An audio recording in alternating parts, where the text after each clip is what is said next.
Extreme Channel. At syempre, alam kong handa na kayo makilala ang ating guest for this week. Sigurado ang kanyang talento ay kahanga-hanga. Kaya panoorin natin ito.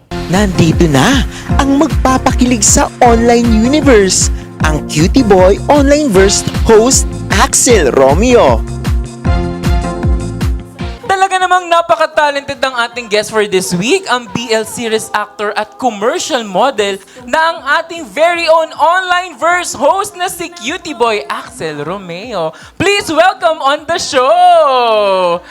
Hello, Axel! Ngayon wala ka na sa online, nandito ka na. Dahil nandito ka na sa studio, bumati ka muna sa ating mga manonood mula Luzon, Visayas at Mindanao or nasan man sila around the world. Hello sa mga nanonood ng Fun in Love sa buong Pilipinas. Diyan lang kayo manood kayo at mag-enjoy. Ayan. At syempre, bago mo i-invite ang ating mga nasa online verse, upo muna tayo. Dahil finally, nandito ka na sa ating studio. So, anong feeling? Galing sa online verse, ngayon nandito ka na sa studio. Actually, parang sa akin, parang hindi masyadong familiar. Kasi syempre kapag sa online, bahay ko lang ngayon, kwarto ko lang. So, dito, studio, tas maraming camera. So, medyo nag-a-adjust ng konti. Nag-a-adjust. Kumbaga nawawala ka sa comfort zone mo, no? Ayan, so Axel, sisimulan na natin agad-agad. Ano yan? Ang tanong. Tanong. Ayan, so Axel, kamusta naman ang isang pagiging commercial model? Actually, the best yung pagiging... Kasi inano ko siya na trabaho eh. Okay. Kasi the best talaga magtrabaho sa commercials. Like, kung ano yung gusto mong gawin, nagagawa mo, ganun.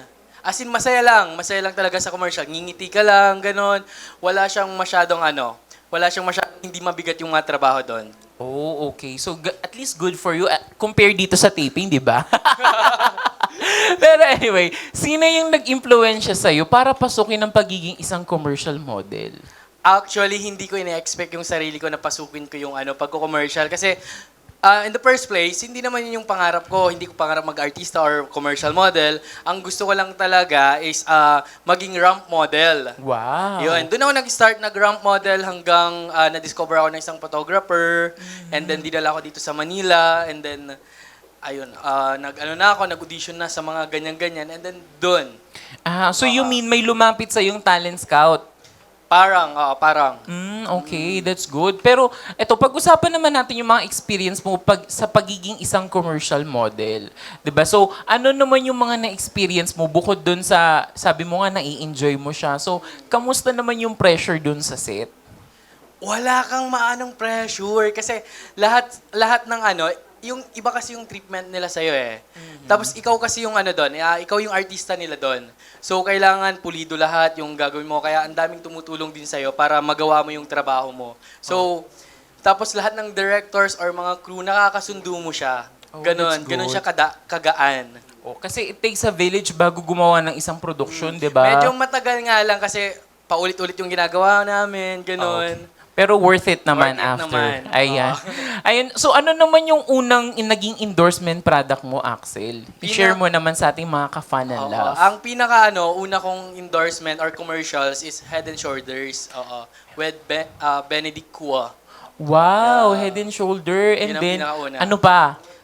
Nagkaroon na ako ng Extra Big Pancit Canton, Mang Inasal, True Life UK, Globe, yung recent ko lang, Globe. And then, ayun. Hindi ko na maalala yung iba. Hindi mo na maalala yung iba. Pero, kamusta yun? Kamusta sa feeling mo na at least, di ba, merong nagbunga na yung pinaghirapan mo? sobrang ko noon, na parang ang laki ng achievements na ganun yung tingin ko sa sarili ko, ganun. Kasi, in the first place nga, sinabi ko, hindi yun yung pangarap ko talaga na maging commercial model, pero pinagkaloob sa akin. Kaya, nakakatuwa talaga. Wow, nakakatuwa naman. Pero bago ka makarating dito, no, meron bang mga struggles? Like, halimbawa, may mga rejections ka din ba na na-receive? Hindi naman talaga mawawala yung rejection talaga. As in, pumunta naman ako dun sa pinakamababa. Bago ako naman nagkaroon ng mga yung ramp model ko dati. Nagbayad pa ako pero kasi ang magbabayad ka para makarampa ka lang. Okay. So nagbayad ako pero yung treatment nila talaga, sinabi sa akin na, kasama ka ba dito? Alam mo yung mga okay. ganong ano na Mga parang, unfair kasama ka treatment, dito, no? ganun. Okay. And then meron din yung sa may mga pipirmahang kontrata, tapos nilagpasan ka. Oh. Mga ganon. Oh. So, nakaka-hurt yun nakaka-hurt yun Oo. na ano. Kasi, So, hindi siya parang instant na parang naging commercial model ka kaagad. Oo, tama. And then, Oo. sa auditions ng mga film, ganyan. Ano lang yan, para sa akin, tsambahan na lang or destiny kung makukuha ka ba or hindi. Kasi, since I'm 13 years old, palagi na akong nag-audition sa mga film. Oh, Ayan. you're too Pero, young. I'm too young. Pero Ganun. ilang taon ka na ngayon? 20. 20 na. So, 8 years ka na din. Or Yan, 7 tagal years. na rin. Tagal na din, no? Pero, so far, no, ano yung pinaka-best experience sa pagiging isang commercial model? The best experience yun nga, yung mga marami kang nakikilalang bagong kaibigan sa mga nakakatrabaho mo. Yung network, no, lumalawak. Okay. Oo, ganon. And then, minsan magkikita na lang kayo sa ibang ganyan, banding-banding na lang kasi naging close mo sila. Oh, okay. Pero yung social media following mo ba, dahil dito sa mga endorsement na to, paano to naapektuhan sa'yo? Lumaki ba yung social media following mo? Oo, dumating yung point na nagkaroon ako ng mga supporters and then dumami yung followers ko sa Instagram na hindi ko rin ini-expect na ganun magbo-boom and then marami pang lumapit na brands. Kaya, so nakaka-grateful. Wow. Pero balita ko, no, bukod dun sa pagiging commercial model, ay ngayon ay nag-extra-extra ka na daw sa mga palabas at telebasyon. Ayun, minsan, na-invite naman tayo kasi meron, kapag kada project kasi, kailangan mo maging mabait sa mga nakakatrabaho mo. Yun yung ginamit kong para mabigyan ako ng project. Like, yung director doon, ayun, kinocall na lang ako ngayon. Axel, pwede ka pang mag-taping sa show namin. Ganun na lang siya ngayon. Hindi na before na kung dadan pa ako sa supplier, coordinator, ganun. So, napakahirap at napakaliit ng bayad. Totoo, Ganun. totoo. At least, isang bagay lang yun na nagpapatunay na yung pakikisama talaga, no? Kasi kapag nakita ng mga directors na ito, yung work ethics nito ay maganda, kahit hindi ka na ipipila talaga yun, ikaw na yung magiging priority noon. Tama. Oo. Tama, 'di ba? So, ayun nga, so napunta na tayo sa larangang ito. So, ngayon naman, ano naman yung mga palabas sa telebisyon yung nasalangan mo bilang isang extra? Before, yung parang tinatawag nilang extra na crowd, ang dami. Sobrang dami kong naanoan, pero hindi ko na siya maalala. Pero itong mga itong medyo na rin tayo, kasi now, hindi na rin ako nala-line up for crowd, ganun. Kasi nabibigyan na ako ng character. So, May mga nakakatuwa. lines na. Ganun, oo. Okay. Ayan, yung recent ko lang, last week, sana napanood yung Wish Ko Lang. Ayan. Wow, okay, sa GMA. Ako yung bully, bully Okay. doon. Ayan, Okay. Meron ka pa bang mga pinapangarap na role na gawin? Actually, role, gusto ko talaga maging kontrabida. Yun ang Oh. na hindi ko makuha-kuha. Okay. Bakit naman? Kasi akala Bakit, nila, bakit kontrabida yung gusto mo? kasi kapag kontrabida ka, nalalaro mo yung character mo eh.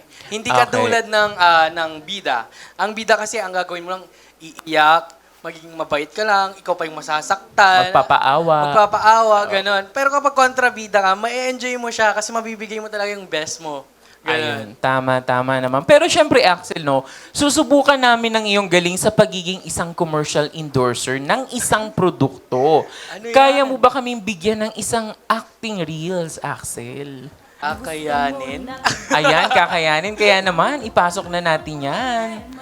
Ayan. So, ito ay isang tumbler, di ba? So, pakitaan mo naman kami ng isang acting daw gamit yung isang tumbler.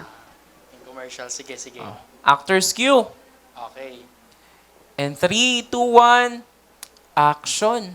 Alam nyo ba to? Hindi nyo alam. Hindi nyo alam dahil ito ang pinakamatibay at walang makakatalo dahil pwede itong gawing kahit pagbagsakin mo yan, hindi siya nababasag. So, ano naman hinihintay nyo? Bili na ng Aqua Del. Nag-online selling pala bigla. Anyway, thank you, Axel. Pero oops, wait muna. Bibitinin muna natin ang ating kwentuhan sa ating guest na si Axel dahil magbabalik pa ang Fun and